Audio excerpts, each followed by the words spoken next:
വചനാമൃതം തയ്യാറാക്കി അവതരിപ്പിക്കുന്നത് doctor C Sethumadhavan.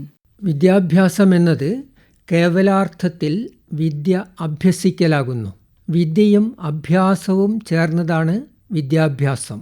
പദച്ചേർച്ചയിലെന്ന പോലെ വിദ്യാഭ്യാസത്തിലും കൂടിച്ചേരലുണ്ട്. വ്യത്യസ്ത ജനവിഭാഗങ്ങളും സ്വഭാവങ്ങളും രീതികളും സംസ്കാരങ്ങളും ജീവിതങ്ങളും വൈരുദ്ധ്യങ്ങളും കൂടിച്ചേരുന്ന ഒരവസ്ഥ വിദ്യാഭ്യാസത്തിലുണ്ട്.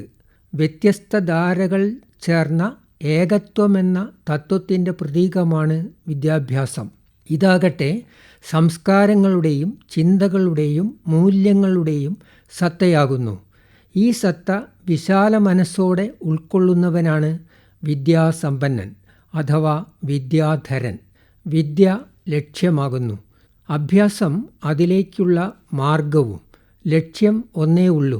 എന്നാൽ ലക്ഷ്യത്തിലെത്തുന്നത് പല ക്രിയകളിലൂടെയാകുന്നു. എഴുത്തും വായനയും ചിന്തയും തർക്കവും യുക്തിയും പരീക്ഷണവും നിരീക്ഷണവും സംവാദവും യാത്രയും ചേർന്ന നിരവധി ക്രിയാമണ്ഡലങ്ങളിലൂടെയാണ് വിദ്യാഭ്യാസ പ്രക്രിയ മുന്നേറുന്നത്. മാർഗം ശരിയെങ്കിൽ ലക്ഷ്യം പ്രാപിക്കാതിരിക്കില്ല. ഇന്നത്തെ വിദ്യാഭ്യാസം ഉദ്ദേശിച്ചതുപോലെ ഫലപ്രദമായിട്ടില്ലെന്ന പരാതി പല വിദ്യാഭ്യാസ പ്രവർത്തകരും പറഞ്ഞു കേട്ടിട്ടുണ്ട്. ഇത് എല്ലാ കാലത്തും പറഞ്ഞു കേൾക്കുന്നതാണെന്ന് സമാധാനിക്കുന്നവരും ഉണ്ട്. ഇവർ പ്രശ്നത്തെ സാമാന്യവത്കരിച്ചുകൊണ്ട് തള്ളിക്കളയുന്നു. എന്നാൽ അധിക പേരും ആധുനിക വിദ്യാഭ്യാസ സമ്പ്രദായം കൊണ്ട് ഉദ്ദേശ്യസിദ്ധി കൈവരിച്ചിട്ടില്ലെന്ന് സാക്ഷ്യപ്പെടുത്തുന്നവരാണ്. വിദ്യാഭ്യാസ ചിന്തയിൽ നമ്മുടെ പൂർവികർ ഏറെ മുന്നോട്ട് കുതിച്ചവരായിരുന്നു. അവരുടെ അഭിപ്രായത്തിൽ 4 പ്രഭവ കേന്ദ്രങ്ങളിലൂടെയാണ് വിദ്യ നേടുന്നത്. പ്രസിദ്ധമായ ഒരു പ്രാചീന ശ്ലോകത്തിൽ വിദ്യ ആർജിക്കുന്നത് എങ്ങനെയെന്ന് വിശദീകരിക്കുന്നുണ്ട്. ആചാര്യാത് പാദമാദത്തെ പാദം ശിഷ്യ സ്വമേധയാ പാദം സബ്രഹ്മചാരിഭ്യ പാദം കാലക്രമേണ തു. കാൽഭാഗം ആചാര്യനിൽ നിന്ന് പഠിക്കുന്നു. കാൽഭാഗം ശിഷ്യൻ സ്വന്തം ബുദ്ധിശക്തി കൊണ്ട് നേടുന്നു. കാൽഭാഗം സഹപാഠികളിൽ നിന്ന് പഠിക്കുന്നു. കാൽഭാഗം കാലക്രമേണ നേടുന്നതാണ്. ഒരു കാര്യം വ്യക്തമാകുന്നു.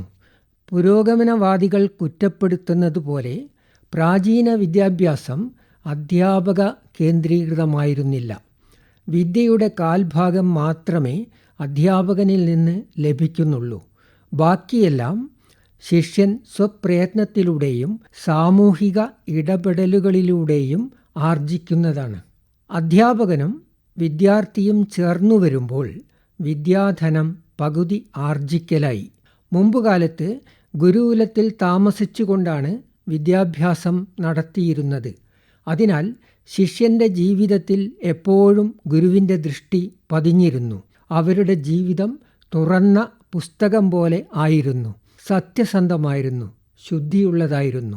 വിദ്യാചക്രത്തിലെ പൂർവഭാഗം അധ്യാപകനും വിദ്യാർത്ഥിയും ചേർന്നതാണെന്ന് പറഞ്ഞല്ലോ. സഹപാഠികളും കാലവും ചേരുമ്പോൾ ഉത്തരഭാഗമായി. ഇത് സമൂഹം തന്നെയാകുന്നു. വിദ്യാർത്ഥി സമൂഹത്തിലേക്ക് ഇറങ്ങിച്ചെല്ലുന്നു. സമൂഹത്തിലെ പ്രശ്നങ്ങൾ മനസ്സിലാക്കുന്നു. പ്രശ്നപരിഹാരത്തിനുള്ള മാർഗങ്ങൾ ആരായുന്നു. സഹജീവികളെയും സമൂഹത്തെയും അറിയുകയും അവരോടൊപ്പം ജീവിക്കുകയും അവരുടെ പ്രശ്നങ്ങൾ പരിഹരിക്കുന്നതിൽ പങ്കാളികളാവുകയും ചെയ്തിരുന്ന വിദ്യാർത്ഥി സമൂഹം നൂറ്റാണ്ടുകൾക്ക് മുമ്പ് തന്നെ ഇവിടെ ഉണ്ടായിരുന്നു. സഹവർത്തന പഠനവും പ്രകൃതി പഠനവും സാമൂഹിക പഠനവും നിരീക്ഷണ പഠനവും പുത്തൻ വിദ്യാഭ്യാസ ചിന്തകളാണെന്ന് ഉറക്കെ പറയുമ്പോൾ ഓർക്കുക, ഈ പറഞ്ഞതെല്ലാം നമ്മുടെ പൈതൃകം തന്നെയാണ്. വചനാമൃതമാണ് നിങ്ങൾ ഇതുവരെ കേട്ടത്.